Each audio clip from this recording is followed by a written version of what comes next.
Hey, Tommy from the Run Testers. In this video, I'm going to be doing a versus of the Asics Superblast 1 and the Asics Superblast 2. Let's take a look.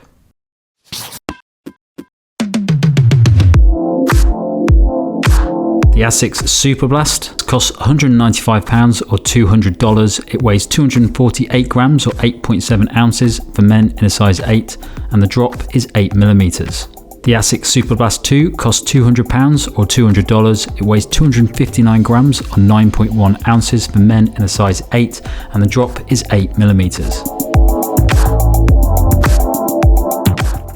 The Superblast is a daily training shoe that veers towards faster and longer efforts. The midsole combines FF Blast Plus, the same foam used in the Novablast 3 and Metaspeed 2, and FF Blast Turbo, Asics speed focus cushioning used in the Metaspeed Sky Plus. That mix of materials aims to deliver a cushioned and responsive ride across a range of training sessions. The shoe features a thin asymmetric mesh upper for breathability and comfort, a heel stabilizer for a secure ride, and an AHR Plus outsole rubber for grip. There's also a trampoline-inspired outsole design for a more responsive bounce. The Superblast 2 follows the hugely popular Superblast with a couple of key updates. The first of those is a new FF Blast Turbo Plus midsole layer designed to be lightweight, bouncy and more durable, and there's a redesigned engineered woven upper to improve comfort, breathability and fit. Underneath that layer is the thinner FF Blast Plus Eco foam that works alongside the FF Blast Turbo Plus to improve the cushioning and comfort of the ride. There's also a slightly modified layer of Asics grip outsole rubber that the brand says is lower density than the previous version and provides a softer ride, and the stack height sees a 0.5mm decrease across the heel and toe. In addition, the tongue design features a stretch mesh wing construction to improve the fit and reduce movement on the run.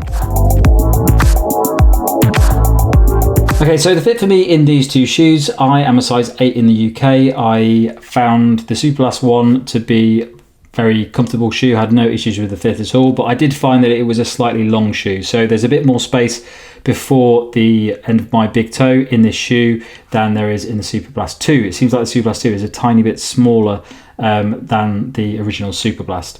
I would say that I would stick to my size in this shoe. It does feel like quite a long shoe on the foot, but I've never had any issues whilst running in it. You might want to size down half a size though in the Superblast if you don't like having too much space in the forefoot in front of your toes. The Asics Superblast 2, as I said, it feels slightly shorter than the Superblast 1. Not massively, it just feels like there's a little bit less space in it. So I would definitely stay to my size in the Superblast 2. There's also plenty of space in the width of the forefoot on these shoes. So there's plenty of space to wiggle your toes around. And I didn't find them to be particularly narrow shoes either. So I'd stay to my size in both of these, but you might want to go down maybe half a size in the Superblast 1. So I have talked about the Superblast a lot of times over the past year. I have absolutely loved this shoe for training for marathons.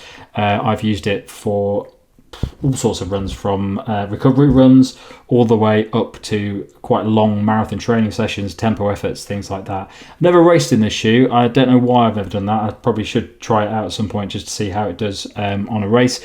But the Superblast 1 is probably one of my favourite shoes of all time, and it almost came out of nowhere. I didn't know much about it when I got hold of it at the start of 2023, and since then it's been a very firm favourite in my collection. I've used it quite a lot. So when Asics released the Superblast 2, I was very excited, but also very scared. I always get quite scared when brands release a new version of a shoe, especially one that doesn't have a very long history. This is only the second version. Thankfully, the changes to the shoe are mainly in the materials used, as opposed to any sort of massive overhauls to the shoe. Looking at both of the shoes, they still look pretty much the same, apart from obviously the colorways. The changes are less noticeable because they tend to be in like the midsole foam. So in the Superblast 1, it uses FF Blast Turbo, and in the Superblast 2, it uses FF Blast Turbo Plus and FF Blast Plus Eco. So those differences are designed to probably be a bit lighter, a little bit more efficient, and you don't really notice it that much out on the run. So from all the runs that I've done in the Superblast 1, I've now moved on to using the Superblast 2.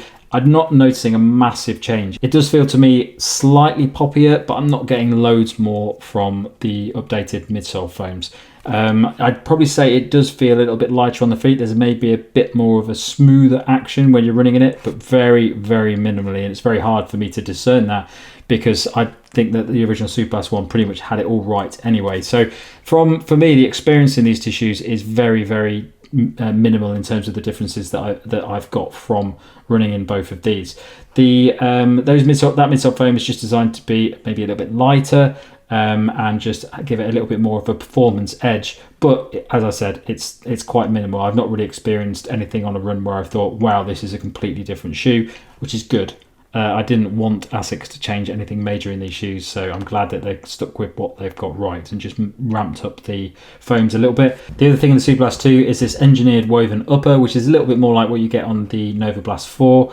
I didn't have any issues at all with the upper on the Superblast 1. I found it to be very comfortable. To be honest, when you're wearing it, it doesn't feel there's a massive difference in it. I certainly haven't noticed any difference when it comes to breathability or anything like that, so it's pretty much the same for me on both counts. Both are very comfortable, and I've never had any issues in the Superblast or the Superblast 2. The other thing about these two shoes is that there's a slight difference to the outsole. The rubber has been updated apparently on the Superblast 2 to be a little bit softer.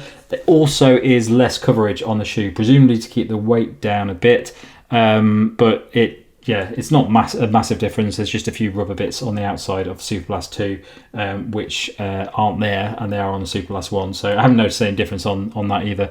Good grip for me in both of these shoes, although I haven't ran in the rain really in these because luckily it hasn't been raining much in the UK over the past couple of weeks. So overall, I would say that if you have tried the Superblast 1, you can expect very much the same sort of experience from the Superblast 2. You're not going to get any major changes to it. You're not going to notice anything massively different in this shoe. More of the same really, maybe with a little bit more poppiness from that new midsole foam, but pretty much a similar experience. If you haven't tried the Superblast 1 before, it is a fantastic cruising shoe. You can do anything in the shoe. You can do a fast tempo effort, you could race in this shoe, you can go and do interval sessions, and you could even run comfortable easy miles. I wouldn't say it excels at easy miles. It's a little bit too rigid for that. I like a softer midsole when I'm doing easy and recovery miles, but you can do it. There's plenty of midsole foam in there. It's very comfortable. I've not had any issues with it at all. I could run for this shoe in the shoe for hours and really enjoy it. So overall, slight change in this shoe, but I'm happy with that because I didn't want them to change much anyway.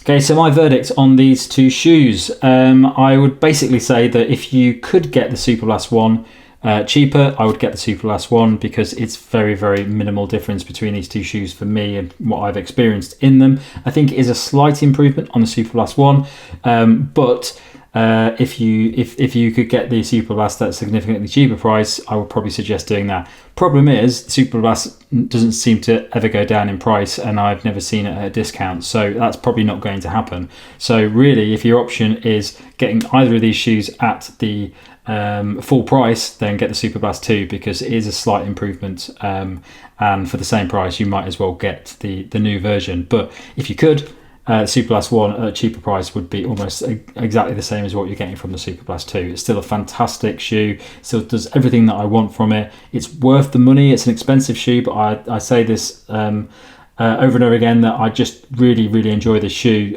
for most of my runs. So even though it's a pricey shoe, I think it's worth it for this, especially when you compare it with some of the other shoes out now that are coming in at this price and more expensive.